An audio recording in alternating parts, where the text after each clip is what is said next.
Hello, and welcome to another episode of Roots and Hoots, a podcast project produced by the Legacy of Hope Foundation. Since 2020, we have been gathering, laughing, learning hard truths, and sharing in community conversations with Indigenous peoples across Turtle Island. Each episode, we learn something new, and we're excited to be sharing this journey with you. Roots and Hoots is about connecting with and celebrating Indigenous people's contributions to their fields of study, work, and cultures. We also speak with allies who share how they are furthering the work of reconciliation in Canada. To learn more about the Legacy of Hope Foundation and the work that we do, please visit legacyofhope.ca. In this episode of Roots and Hoots, host Gordon Spence sits down with Kelly Saxberg. Kelly is a film producer, director, editor, and cinematographer who has worked on well over 100 films. Kelly is of French, Finnish, and European ancestry and lives in Thunder Bay. Her work in documentaries and filmmaking started at a young age, and she is passionate about sharing her knowledge and skills with storytellers and filmmakers through her production company, Sheba Films. Most recently, Kelly teamed up with journalist and proud Inuinak Navalik Tologanek on a documentary film project called A Tale of Two Kalunat. Filmmaking runs in the family, and there are always projects in the works. Enjoy learning about some of the important Indigenous stories Kelly has helped bring to light and the lessons learned along the way. Welcome to this podcast of Indigenous Roots and Hoots. My guest today is Kelly Saxberg from Thunder Bay, and I'm your host, Gordon Spence from the Legacy Hope Foundation. Maybe we can start, Kelly, if you can just talk a little bit about your background, where you're from, and you know, your family background, your cultural affiliation. That. Okay. Well, my family really originally came from Thunder Bay, where I live now, and my mom and my dad. My dad's the son of Finnish immigrants and French, going back right to the founding of Montreal, Jean Cadieux, and that Francophone heritage, like many, was lost, and I'm really proud to have regained it. Yeah. And my mom's side, it's Scottish, Irish, and Welsh. Right, yeah. Do you have any brothers and sisters? Yeah, I've got, actually my brother works with Murray Sinclair at Cochrane Saxberg in Winnipeg. He's a lawyer. Right, okay. For one of the most important Indigenous-led firms in Winnipeg. Right. And okay. My other brother lives in Calgary, and my sister is a retired school teacher in southern Manitoba. Yes. Also a small town. So You live in Thunder Bay now? I live in Thunder Bay, and my husband is Franco-Manitoban. Yes. And he has some Métis roots heritage from northern Manitoba, from Tutsaid, Spence Lake, actually. In fact, right, a Métis nation is where his mother was living Lake. for a long time. And she's now in Dauphin.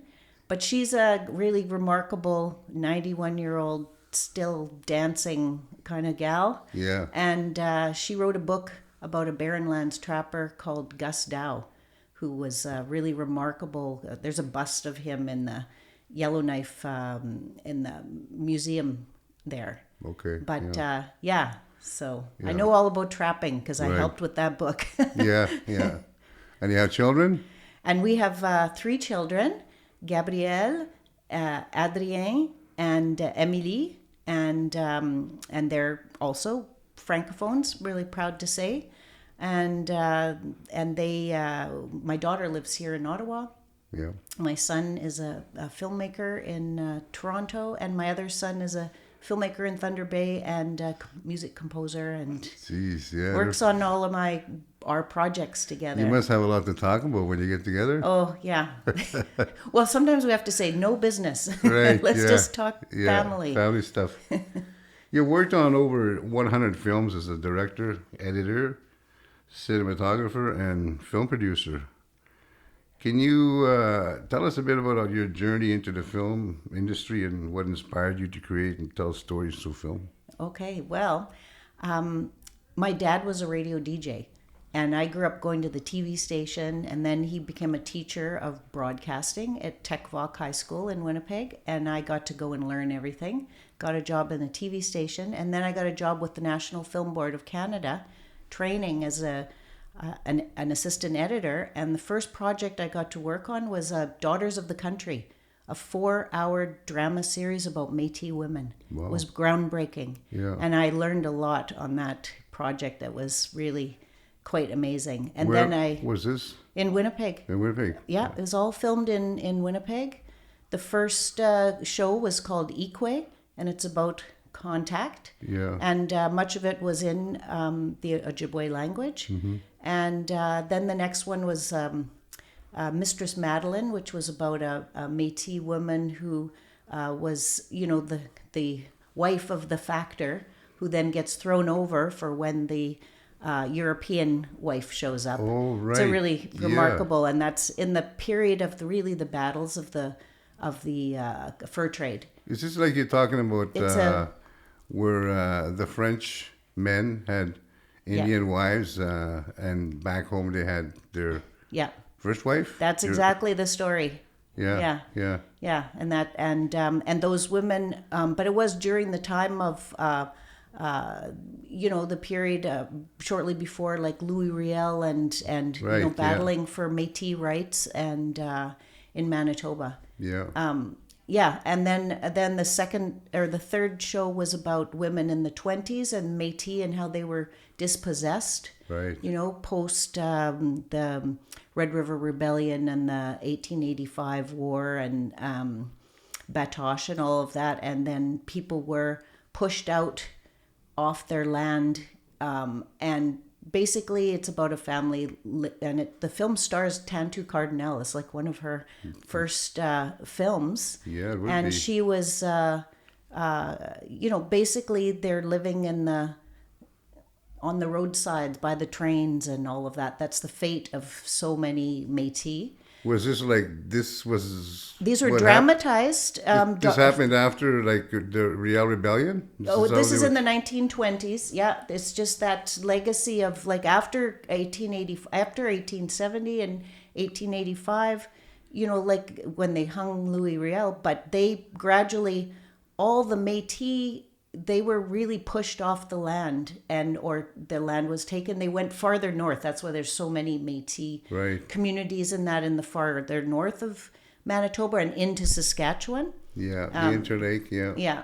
And so that was really great for me as like a young 20-year-old, like learning all that history. And then the final show that I worked on too was can't remember name what it was called, but it was like modern day. But of course, in modern day was like 1985.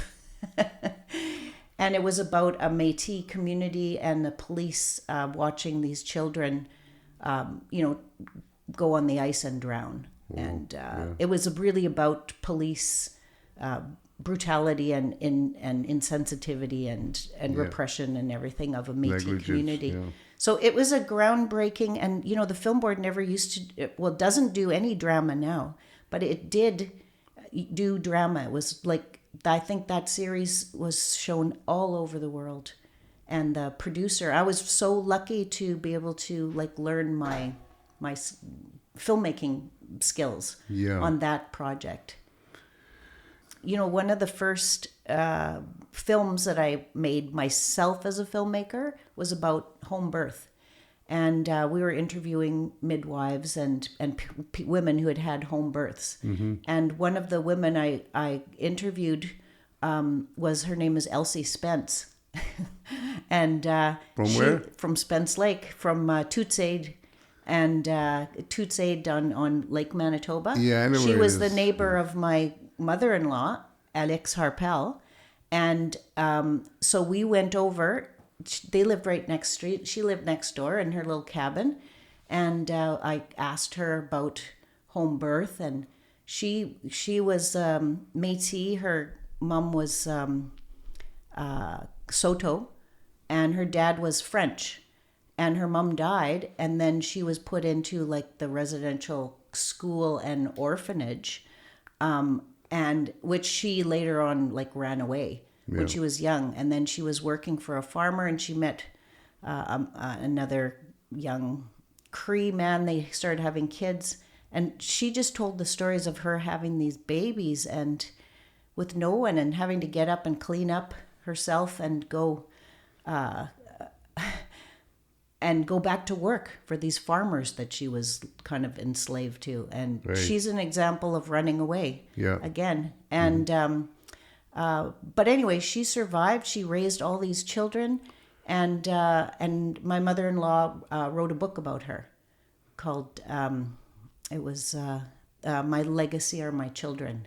Okay. And it's published by a Métis Publishing, Pemmican.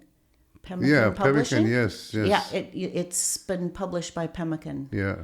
It's a really remarkable story, and it was like to get to meet her and record her stories, which I actually have on video. If you ever want to publish them, they're all yours. We might be interested. Yeah. We'll see. Yeah. Anyway, so it's funny how you know, in your travels of your life, like the connections that you make. Right. And one other thing that really marked me in my childhood that I wanted to talk about is when I was 17, I went on a 6-week canoe trip, and we started on Wollaston Lake in Saskatchewan, and we went all the way through, and we had our food drop off in Brochet and Lac Brochet. And That's in Manitoba. that's the home of Thompson Highway. Yes. And I've just read, I showed you one book, and I just read his other last book, The Trickster. It's the Massey Lectures. And I feel like really specially connected to it because I went there as a 17-year-old and went through those canoes, via canoe. Yeah. And met people we went through 5 different communities, and that really made all the difference for me learning. Because a young girl from the South, I didn't know what life was especially on a remote reserve. The only way you could get there was by boat or plane. Yeah. The Snow Goose Gallery, located at 83 Spark Street, has been specializing in the sale of First Nations and Inuit art since 1963. The Snow Goose Gallery is a family-owned business, and as owner Ian Wright will tell you, the store prides itself on purchasing directly from artists and on their knowledgeable representation of First Peoples art from across Canada. The Snow Goose Gallery, located at 83 Spark Street, has been specializing in the sale of First Nations and Inuit art since 1963. The Snow Goose Gallery is a family-owned business, and as owner Ian Wright will tell you, the store prides itself on purchasing directly from artists and on their knowledgeable representation of First Peoples art from across Canada. Here you will find Cape Dorset prints, carved Inuit sculptures, First Nations wood and stone carvings, and more. The Snow Goose Gallery is located right in the heart of downtown at the Spark Street Mall. It is a great place to shop for gifts made by Indigenous artists and to consider when designing your home or office space. Enjoy the serenity and beauty of the Snow Goose Gallery next time you're in the nation's capital. The Snow Goose Gallery is a proud sponsor of the Roots and Hoots podcast, and for more information on their collection, store hours, and contact information, please visit snowgoose.ca. That's snowgoose.ca. So anyway, so that's how, I started working at the film board, and then because my husband got a job at Lakehead University in Thunder Bay, there wasn't a film industry there. Yeah. So then I had to start making my own films, which I've been doing. Right. And it's storytelling, right? And also history. That's what I love. And people who haven't, their stories haven't been told. Yeah, recently you were the cinematographer and co-producer of the documentary Journey to Our Homeland. That's right. Which marks the travels of elders from Nibinamik First Nation and youth as they paddled a historic canoe route. Can you tell us a bit about this experience, what it was like doing this, being up north in northern Ontario, going through that experience? Yeah. Well, this project was started by Tommy Yellowhead, the late Tommy Yellowhead. Tragically, we lost him last year. But it was literally a dream that came to him, that he wanted to take youth and re-travel those ancient routes that his ancestors had taken for thousands of years, and where he was born, and Stephen, his other elder that came with him, like they had this plan they wanted to go, and he said, we got to document this, right? And also he saw it as a project that would be continuing. Nibinamik is part of Matawa First Nations. There's, I think there's at least 8 different communities that have grouped together to sort of give strength to each other when trying to deal with government and mining interests, because that's the whole Ring of Fire area. So anyway, so he came and talked to me, and I said, yeah, I can do it with, and my son, Adrian, he did all the sound, and then he became the director and mentor for another young Indigenous emerging filmmaker, Derek O'Keefe, and he is from Fort Hope, another Matawa community, and we were able to, so just going on that canoe trip, it was short. It was supposed to be only 4 days, but it ended up being 6 days, and we didn't quite get where we were going, but it was so remarkable of an experience, and I learned so much. And plus, I brought my 6-week canoe trip paddle with me, and because those routes hadn't been used for so many years, all of the it took us. We didn't get as far as we wanted to go because of all the blowdown. When we were going through, there had been storms, and the trees had all blown down over the portages. Oh, right. So Okay. we weren't able, like the first portage. Okay, the young guys, they had their chainsaws. They had to clean it all up.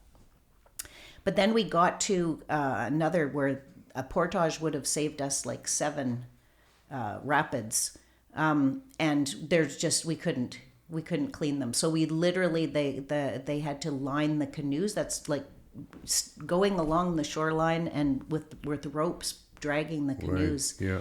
And all those challenges that people had, thousands of years ago, like to do that. Yes. So it was really a remarkable journey. We filmed all of it. And of course, a small portion gets put into the film, but Journey to Our Homeland is an incredible film. We just got into another film festival. It got awards, and I have to say the thing that we won, we were nominated for 3 awards at Yorkton, but won for Best Research, which was 100% Tom Yellowhead. And they flew up for a youth workshop. They flew Derek up to Nibinamik, and he presented the statue, the Golden Sheaf Award, to the first of all to Stephen, the other elder, and then to the family. Yeah. So it was really emotional and wonderful. And we're working with Matawa First Nations. We're doing. We just finished I have an animation team made up of 3 Ojibwe. Animators, and another young fellow, person of color, and they're just so remarkable. And they did an incredible little educational film called "What is Blasto?" Blastomycosis is something that's happening because of climate change and that, but it's a fungal infection that Constance Lake First Nation, 130 people had it and were in the hospital and people died. So we're educating people about the dangers of that fungal. No. It's a fungus that grows microscopic drinking water or around wood piles in dirt, and people don't know exactly where. So really the thing to know is that what are the symptoms, and then make sure that you tell the doctor to test for blastomyces, because it's something you could breathe it in, and then 2 weeks later you get sick, and it sounds just like you've got pneumonia or something, and then then it's really dangerous. But if they do the test, then they would give the proper antifungal medication, and there's 90% recovery rate. 95%. It's natural. It's natural, but with climate change and So it's like a something mushroom. that's in the air. If it has Yeah. the right conditions, it's nice and hot, then a bit of rain, and then it's Yeah. in the fall or summer, then they pop up. That's what happens with this. So you don't know and it affects lots of dogs, but it's in communities. It's not like something that just happens to First Nations communities, but definitely we are the hot spot in like Kenora and Northwestern Ontario. We're the hot spot in the world for this. So anyway, so that's kind of off topic, but I'll send you the link to that. We're finishing it in the Ojibwe language and in English and in French. So. And in English and in French. So That's Journey to Our Homeland. That's what's called blast. That's called What is Blasto. But Journey to Our Homeland. Yeah, I'll give you the links if people want to watch that. Okay. That's the canoe trip, and then on top of the canoe trip, they had also interviewed over 20 elders where they had flown them into those those first areas where people were born and where they had their camps and there's like burial sites. Yeah. And they had recorded all those. So not only did we make that film, we also Kevin Wabass, he translated all of those because they were all recorded in Ojibwe or Ojibwe. Mm-hmm. And so we have all of those and they're going to be all posted. Wow. Yeah, lots of great work. What do you know about, like you hear about this Ring of Fire? You touched on it. What is it about? Just it's about untold riches to some mining companies and the government. They've, there's been so many, the legacy of mining is horrific. I made a film called Guardians of Eternity, with my colleague France Benoit in Yellowknife, and that's about the giant mine and the legacy. Right. But it's told from the point of view of the Dene communities that live right there on either side of that mining, and the 350,000 tons of arsenic that is buried there that needs to be frozen for eternity to protect the lake and the land. And it's enough arsenic to just kill us all like 100 times over. Wow.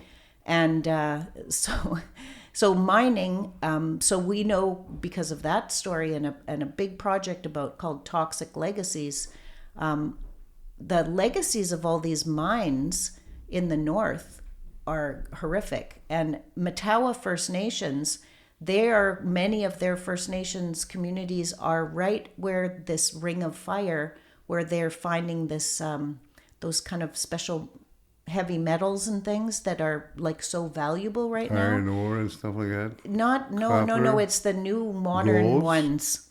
New modern ones. Titanium. Yeah. Oops, sorry. But I don't know, buddy. I talk with my hands. I think they're called rare earths. Really? And you use them in cell phones and lithium batteries and things like that. Okay. And so it's tons of money, and communities in the past have been not consulted properly. And when they stood up for consultation, like I know that the community of Big Trout Lake, they basically said, you guys aren't consulting with us. We're going to prevent you from coming into the area. You don't have permission.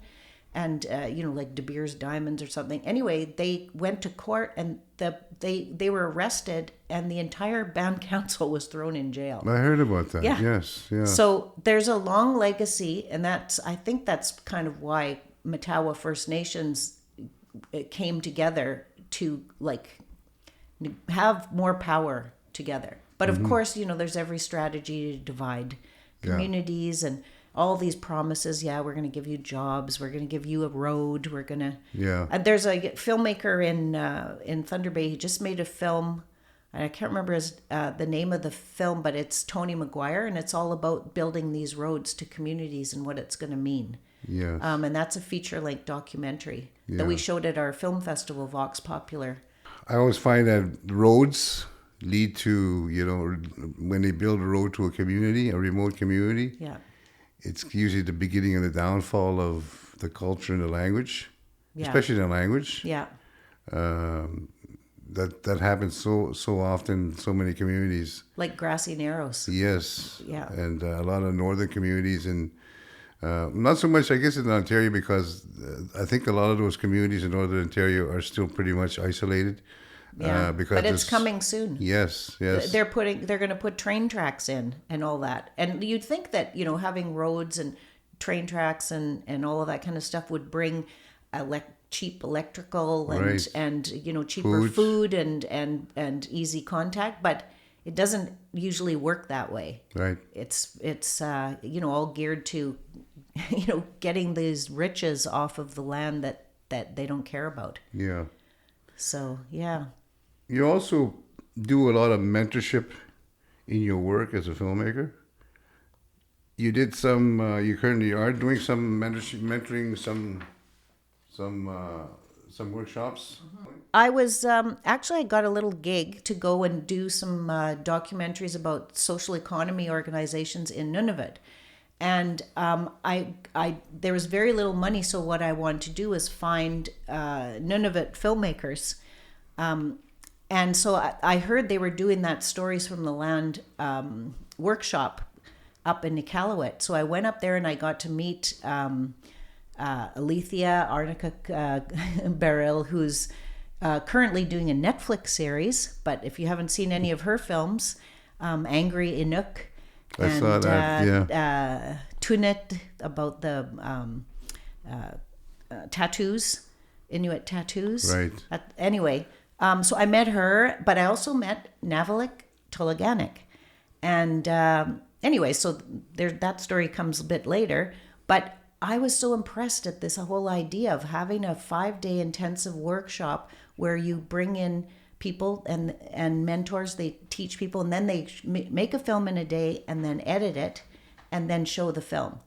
And so I applied for our community so that people from remote northern communities in Ontario, not exclusively Indigenous, but it ends up being many, many Indigenous participants, of course. Yeah.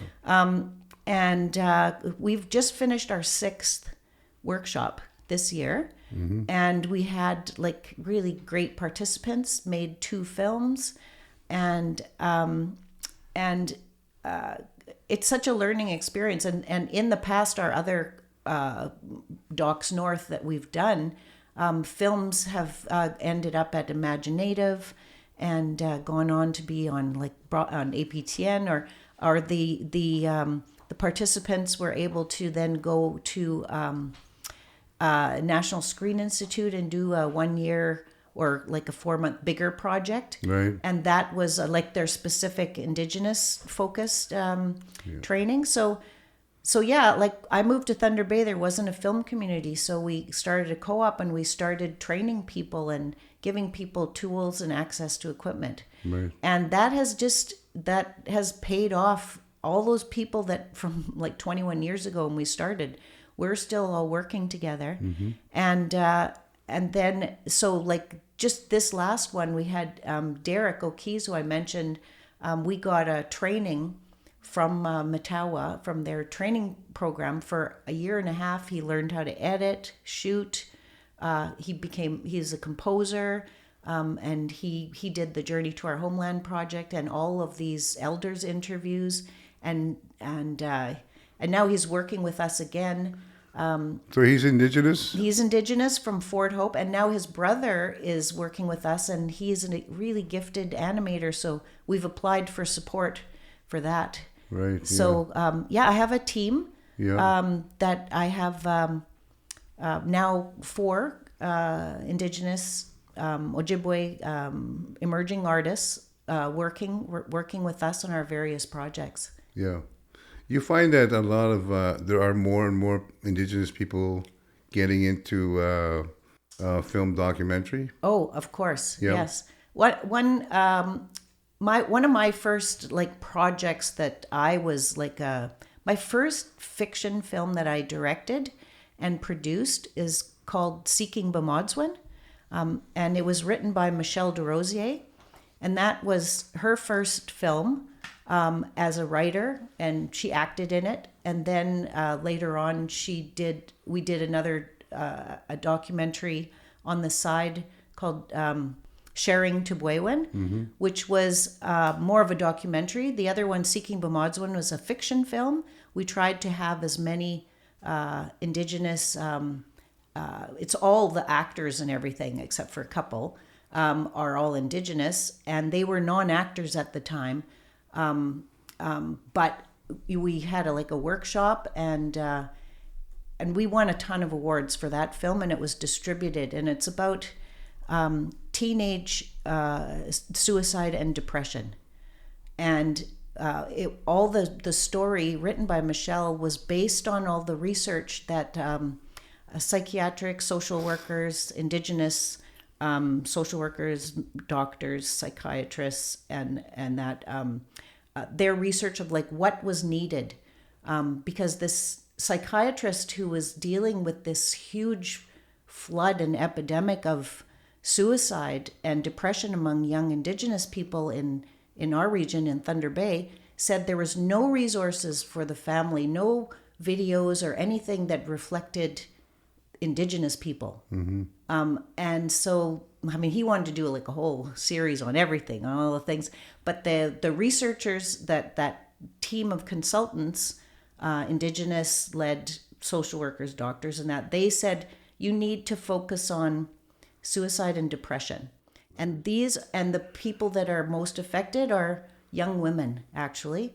And and from different situations, a young woman who's from a remote reserve, a young woman who is not really Indigenous appearing, maybe she's got non-Indigenous heritage in the city, and somebody from a reserve next door, and then a young man also. And so those 4 young people were the stars of that show. And, when people came in to audition and read the script, people came from out of town and they said, this is our life. This is us. What's the name of the series? Well, it was 2 films. So Seeking B'Modswin, which means seeking the good life and the good way, right, the good path. And then Sharing Tubwewin, which was a documentary, and we interviewed Nell, I can't remember. She's the first Indigenous woman psychiatrist in Canada. Oh. She also was 60 Scoop. She was raised in Thunder Bay by Dutch immigrants, and then as an adult she found out her heritage was northern Manitoba, and she was able to connect with communities in southern Ontario, and I can't remember her name right off the top of my head, but you can easily find that film, Sharing Tubwewin. Yeah. And but we also interviewed Indigenous doctors, social workers, just to give cultural competence to all those non-Indigenous mental health care workers. Right. So that and we touched upon basic things like residential schools, the legacy of the 60s Scoop and all of that. And we did that over 15 years ago. Wow. And that's been, shown and sold, and yeah. APTN wouldn't play it though. Those guys. Anyway. What's the name of your company? My company is Sheba Films. Originally it was Shebandoan Films, which is a Cree word, I think. Sheba is easy to remember. And that's exactly why I reduced it down to Sheba. People would phone, they go, Sheba, and it's Sheba Films. Yeah, Sheba Films. Yeah. So. Filmmaking and documentary making sounds very exciting, and which is probably why a lot of younger people are becoming involved more in the film industry. But there are challenges, and I recently worked on a documentary with Martha and an Irish film company. money seems to be a big yeah. factor. You're always chasing money, and Yeah. that'd be one of the major challenges of getting into film. Well, this is why we created a co-op, and we made actually many films. As equipment became cheaper and cheaper, now everybody can make a film on their cell phone. That became cheap, but in the old days, like where I'm from, I had to try to get access to equipment, at like film co-ops. So that's what we did. We created that, and we created workshops, and money is if you want to. What I learned was that and what we pass on in all our workshops is, work with each other and support each other. And so when you're doing your initial films and that, we did it all with labor swaps. You've got a camera, I've got a lighting, and then I'll work on your film for free and you work on my film for free. And 20 years ago, you needed to have access to editing equipment that was very, very costly. Yeah. Today, young people can edit on their phone. They can edit on their. So it's really good to, of course, try to get these bigger budgets so that you can have like professionals helping you and all Right, that. yeah. But I say just start off by just doing it with whatever equipment and camera you have and your passion. And now there is so many resources. And now there's an Indigenous Screen Office, and let's hope that the government doesn't take away their funding, that they'll continue to be funded to enable people to have the ability to have that mentorship and some resources, right? So that's, money is a big thing, but I have to say that, first of all, I have to thank my husband, who has a day job at Lakehead University, because wouldn't have been able to make a lot of films without that and Without his traveling support, and all that kind of stuff. And so I turned him into a filmmaker and a professor, and because he travels for all his research and work, we're able to like do films around the world. But most of the time we always start just ourselves, just for free, doing it, getting the story. Where do you get the ideas from? Like, Well, do they just come to you, or No. something you hear about, or what? Well, the first documentary I made, like as a director, was about home birth, and that's because I had had a baby, and it was horrible. I didn't want to be in the hospital, and bizarrely, my doctor, these women that shared a thing in Toronto, they said, "Oh, do you want a home birth, or do you want to?" I'm like, "What? That's allowed? A midwife?" And so that's what I was passionately interested in. And a friend of mine, she was the same thing.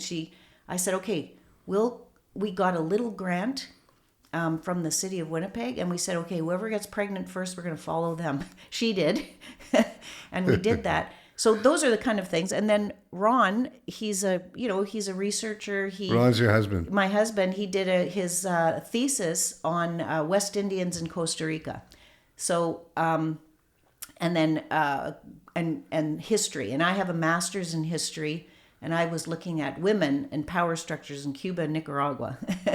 and so when you're doing research and doing history, there is every story. Yeah. And then when we moved to Thunder Bay, Ron miraculously got a job of all places where all my family's from, Thunder Bay. Mm-hmm. There were women doing an oral history project about women who during the Second World War built airplanes in Thunder Bay. And the chief aeronautical engineer was a woman named Elsie McGill. She was the first woman in Canada to get her engineering degree. And then she became the first woman to get her master's in aeronautical science and the first woman to design an airplane. And she had polio and she was disabled. And she got a job to design a trainer plane in Thunder Bay at the factory there, Canada Car. And then the war happened, Second World War. So they built like 1,400 Hawker Hurricanes for the British during the Battle of Britain, and then Helldivers for the Americans. And this woman was the head of the engineering, and all the men went off to the war. So half of the workers building those airplanes, riveting and everything, were women. Wow. And my grandmother and my grandfather both worked there. Really? And In Thunder Bay? in Thunder Bay at the Yeah. Canada Car. And so I started on that project. And then, like every time you meet, especially an elder, a senior citizen, you're going to hear the most incredible stories Right. that no one has ever heard about. And that's how I get my stories, is Yeah. like listening to the storytellers. Yeah. The Snow Goose Gallery, located at 83 Spark Street, has been specializing in the sale of First Nations and Inuit art since 1963. The Snow Goose Gallery is a family-owned business, and as owner Ian Wright will tell you, the store prides itself on purchasing directly from artists and on their knowledgeable representation of First Peoples art from across Canada. The Snow Goose Gallery, located at 83 Spark Street, has been specializing in the sale of First Nations and Inuit art since 1963. The Snow Goose Gallery is a family-owned business, and as owner Ian Wright will tell you, the store prides itself on purchasing directly from artists and on their knowledgeable representation of First Peoples art from across Canada. Here you will find Cape Dorset prints, carved Inuit sculptures, First Nations wood and stone carvings, and more. The Snow Goose Gallery is located right in the heart of downtown at the Spark Street Mall. It is a great place to shop for gifts made by Indigenous artists and to consider when designing your home or office space. Enjoy the serenity and beauty of the Snow Goose Gallery next time you're in the nation's capital. The Snow Goose Gallery is a proud sponsor of the Roots and Hoots podcast, and for more information on their collection, store hours, and contact information, please visit snowgoose.ca. That's snowgoose.ca. I guess this we'll close this off with this one other statement and from you, and I want to get your reaction, your feelings about there's been a lot of talk about reconciliation in Canada and what can we do to make this country better, and everybody has a different view, and they're not wrong. Because it's such a reconciliation is such a big word, and it means different things to different people. Because people come from different walks of life in Canada. What are your feelings on this, and what comes to mind? How do you feel about when people talk about reconciliation? Well, I started working. I mentioned Seeking B'Mods when that was 20 years ago, and I learned about residential schools and like impact right from people that I met. And then other films, the same thing. I kept learning new things. And then recently we started this project of these this one woman writer Sheila Burnford and Susan Ross, who was the niece of Robert Flaherty, who made Nanook of the North.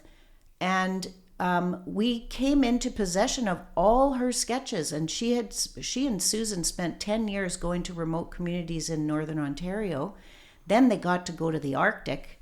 And anyways, we came up with the film idea to bring all these sketches back to, we just wanted to do that, bring these incredible sketches of people that were made in 1970, 1971, back to Pond Inlet. Right. And I needed to work with an Inuk filmmaker, and that led me to all of these things that have happened in my life, led me to Navalik Tolaganik, who is a residential school survivor. And we went there, and I didn't. Pond Inlet is where? Pond Inlet is in northern Baffin Island in Nunavut. Right. And it's one of the most northerly communities.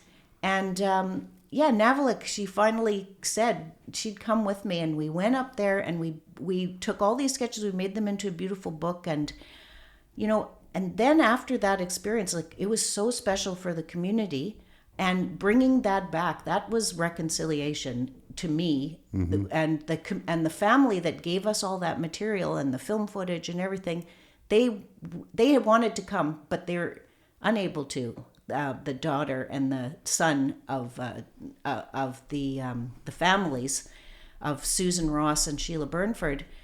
So we went up there with Navalik, and that was remarkable. Then Navalik invited me to accompany her to the Pope's apology in Iqaluit. And that was like a month later. So I did that with her, and we're making this film called Silent Cries. And it was such a emotional and incredible learning experience going with these Inuit elders because they wanted to hear the Pope's apology on their land. Lots of people from the West, they went down to Edmonton, but they wanted to go on their land. And the Pope had a special meeting in the elementary school gym, and all these elders, we went and picked up people on the plane, on the charter that day in Rankin Inlet. Then we get there and we all go on elementary school buses, all these elders going on the school bus to meet the Pope in the gym of the elementary school to hear his apology. And it was so moving. I mean, I can't even think about it without tearing up. Anyways, it made me think, all of that is part of healing and reconciliation. And it's done in partnership, with the non-Indigenous, like myself, and Indigenous people, and all Canadians have to take part of that. And one thing I saw was that art, bringing those sketches back, those sketches were of children who were back for the summer, having been all taken away from their families and in these residential schools. And all the family, they were there at that short time in the summer where they got to be with their parents. And then those parents would be absolutely bereft of, those children in the fall. They all went away. Right. And, I'm 61, and that's my generation. I think like a lot of people thought, oh, that's old. That's a long time ago. That's, like that sort of ancient history of what happened. No, been on for 120 it's my years. Generation. Exactly. And it was happening when I had my kids. Right.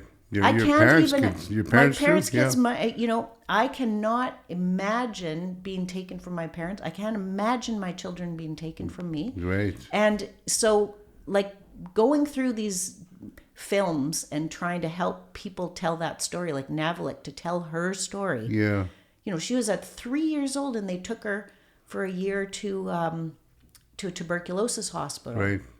Then she got back just in time for her to take her away again to residential school. Yeah.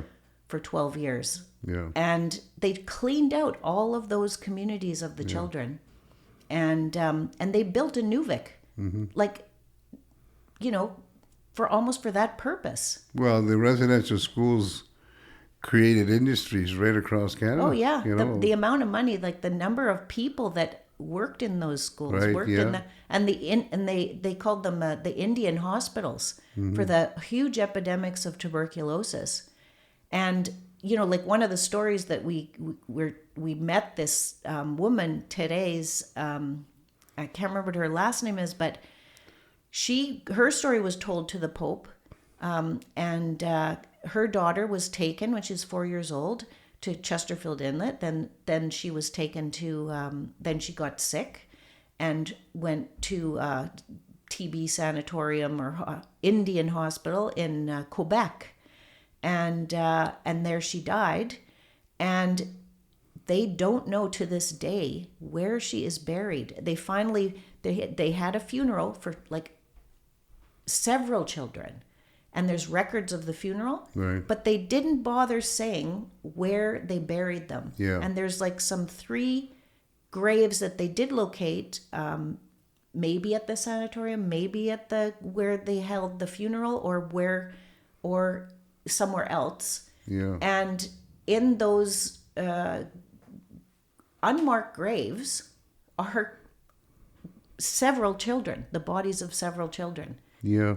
That's something that's not really talked about. And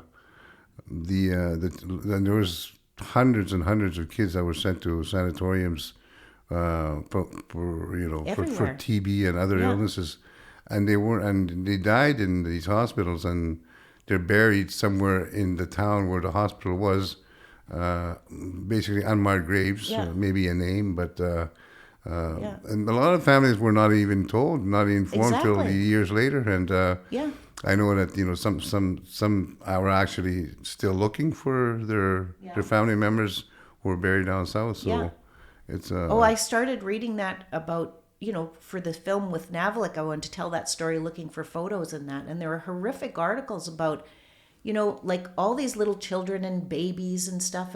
And the nurses and that would like take them home like it was like a pet or something, like there's just, and the whole thing of not informing the families is just beyond, it's so inhumane, yeah. so horrific. And I don't doubt that people were caregivers and the people that were working there and in these hospitals with all these sick children and adults and everything. But it's just, no one else would be treated like that in Canada. I just don't think people would put up with it. Yeah, yeah. And it's mind blowing, really. Anyway, so I have a passion and I've got a great partner to work with. I've learned so much from her, and Right. I just love her. And we're going to talk to her eventually. We're going to talk to her. We're going to have her on our podcast. Yep. So we'll have to arrange a time. Yeah. I want to thank you, Kelly Saxberg, for being on our show, Roots and Hoots. Kelly, you're with Sheba Films. You're the director, producer, and editor, and a great storyteller. Thank you on behalf of Legacy Hope Foundation and Roots and Hoots for coming on our podcast today. Thank you. Thank you. Merci, Kwana. Thank you. Yeah. Roots and Hoots is a podcast project produced by the Legacy of Hope Foundation. For this episode's show notes, please visit the podcast episode description. And for more information about the work we do at the Legacy of Hope Foundation, please visit legacyofhope.ca.